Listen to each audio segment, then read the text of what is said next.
मैं ओंकार हूं। प्राणी किसी भी लोक का हो, पृथ्वी, आकाश अथवा पाताल, मेरा स्पर्श सभी अनुभव करते हैं। कारण कि कभी मैं पर्वतों की शांति हूं, कभी पक्षियों का कलरव, तो कभी वीरों की हुंकार हूं। मैं ओंकार हूं।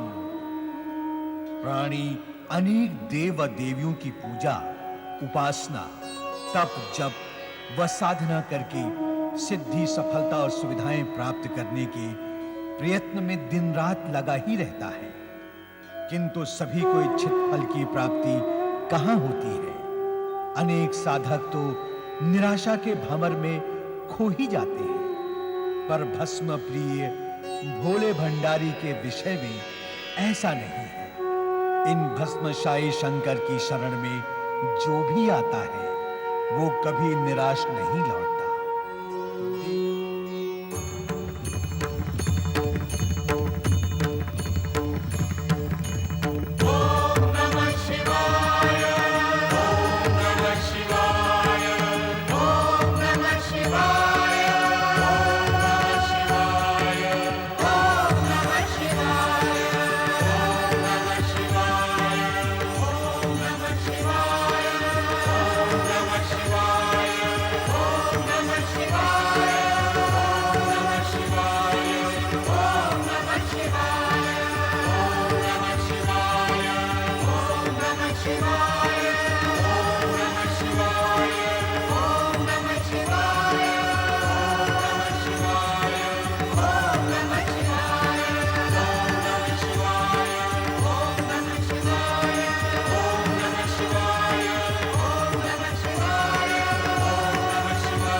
माता, शिव समाधि के टूटने के लक्षण दिखाई नहीं देते। प्रभु ने मुझसे कहा था, इस बार जैसे ही वो समाधि समाप्त करें, मैं उनके लिए नूतन चिता भस्म लेकर आऊं।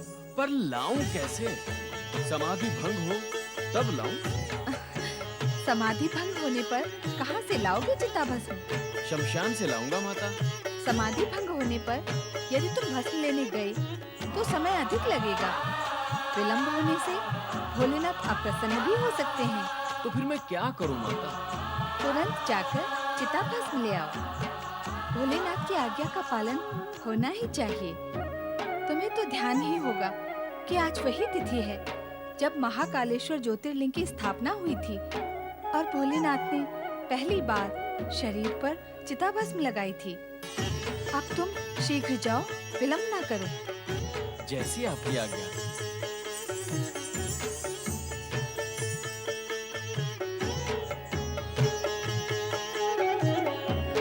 जय जय शिव शंकर, जय जय भोलेनाथ। जय जय शिव शंकर, जय जय भोलेनाथ। जय शिव शंकर, जय भोलेनाथ। चिता भस्म ले आए नंदी? ले तो आया प्रभु, किंतु इसे लाने के लिए मुझे बहुत दूर जाना पड़ा। अच्छा, अब तुम देवी पार्वती की सेवा में जाओ। इस समय उन्हें तुम्हारी सेवा की विशेष आवश्यकता है। जैसी आपकी आज्ञा भोलेनाथ।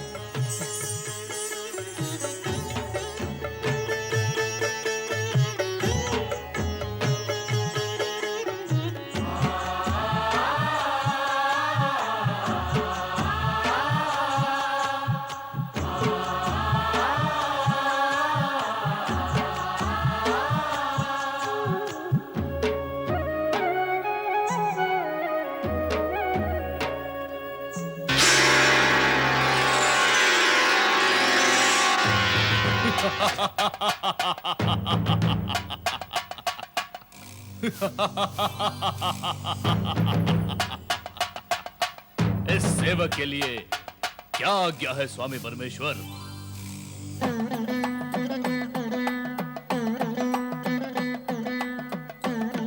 हे असुर, तुम भस्म से उत्पन्न हुए हो, इसलिए तुम्हारा नाम भस्मासुर हुआ। तुम हमारे लिए नित्य नवीन भस्म लाने के लिए उत्पन्न हुए। अवश्य स्वामी परमेश्वर, अवश्य। परंतु ये कार्य बहुत तुच्छ है। मुझे कोई बड़ा कार्य बताएं।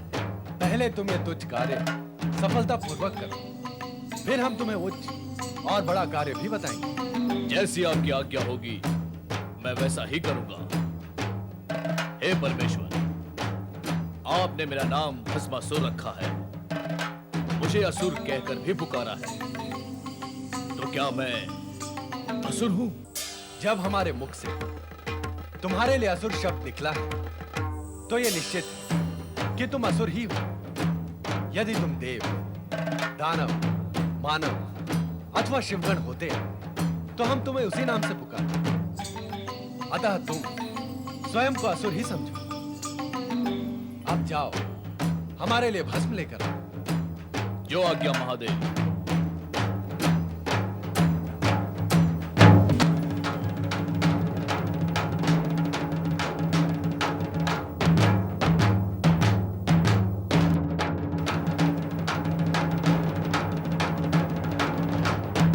यहाँ तो दूर दूर तक कहीं भी शमशान भूमि दिखाई नहीं देती। मुझे परमेश्वर के लिए चिता भस्म कहां से प्राप्त होगी? चलो कहीं और देखता हूं।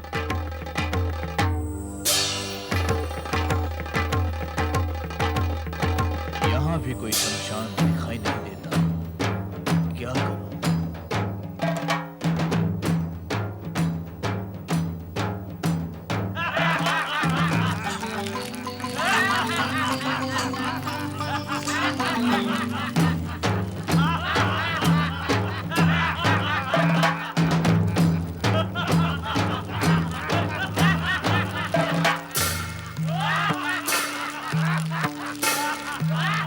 अरे सुनो, यहाँ आस-पास कहीं कोई शमशान भूमि है? शमशान? वहां क्या करोगे? मुझे चिता भस्म चाहिए। चिता भस्म? कौन हो तुम? चिता भस्म क्यों चाहते हो? क्या करोगे चिता भस्म का? मैं भस्मासुर हूँ। मुझे मेरे स्वामी शिव के लिए चिता भस्म चाहिए। वही खोज रहा हूँ। तो तुम असुर हो? तो तुम हमारी जाति के हो? हाँ हाँ, जब मैं असुर हूँ, तुम असुर हो, तो मैं तुम्हारी जाति का हुआ ना? पर इससे किसी को क्या लाभ होगा? लाभ? कैसा लाभ? भैया भस्मासुर, हम हैं तो एक ही जाति के, किंतु इस समय हम घोर संकट में हैं। हमारी दशा अत्यंत शोचनीय है। कष्ट में जीवन बीत रहा है। कष्ट? क्यों है कष्ट? यज्ञ और हवन करने वालों की शक्तियाँ बढ़ रही है ना? तो धर्म की दिव्य शक्ति बढ़ने से हम उनके पास नहीं जा सकते। इसलिए हमारी असुर शक्ति घट रही है। देवताओं, ऋषि मुनियों और मानवों का धर्म और नीति के प्रति इतना अधिक लगाव हो गया है कि उनकी शक्ति के सामने हमारा छल, कपट, हिंसा, क्रोध सभी कुछ व्यर्थ हो गया है। इसीलिए हमें वनों में, गुफाओं में मुंह छिपा के रहना पड़ रहा है। हमें हमारा आहार भी प्राप्त नहीं हो रहा है। केवल वनस्पतियाँ खाकर समय पूरा कर रहे हैं। केवल वनस्पतियां खाकर हम कितने दिन जीवित रह सकते हैं? हम पशु तो है नहीं कि उसी पर आश्रित रहकर सारा जीवन व्यतीत कर ले। बस बस मेरे जाति बंधुओं, बस। इससे अधिक और दुख अब मैं नहीं सुन सकता। तो कोई उपाय करो हमें इस दुख से उबारने के लिए। कहो भाइयों, ये भस्मासुर तुम्हारे लिए क्या कर सकता है? शिव तो तुम्हारे स्वामी हैं। हाँ है। वे बड़े चमत्कारी देवता हैं। उनसे बड़ा चमत्कारी देवता अन्य कोई है ही नहीं। सारा जगत यही कहता है। देव, दानव, मानव सभी सत्य को मानते हैं। तो फिर मुझे क्या करना होगा? तुम उनसे ऐसा कुछ वरदान मांग लो जिससे मानव जाति और देवघर में भय फैल जाए। उससे क्या होगा? उससे तुम अजय हो जाओगे और हम निर्भय हो जाएंगे। मैं अजय हो जाऊंगा और तुम निर्भय हो जाओगे। पर कैसे? अपने स्वामी शिव का वरदान पाकर। और कैसे? वरदान पाते ही तुम अजय और शक्तिशाली हो जाओगे। फिर हम सब मिलकर तुम्हें अपना असुर सम्राट बना लेंगे। और हम तुम्हारे सैनिक बन जाएंगे। तुम मेरे सैनिक और मैं तुम्हारा सम्राट, अजय सम्राट बनूंगा, अवश्य बनूंगा। मैं असुरों का सम्राट अवश्य बनूंगा। किंतु तब बन सकोगे जब अपने चमत्कारी देव स्वामी शिव से वरदान प्राप्त कर लोगे। वो भी प्राप्त कर लूंगा। मैं अपने परमेश्वर शिव से वरदान अवश्य प्राप्त करूंगा।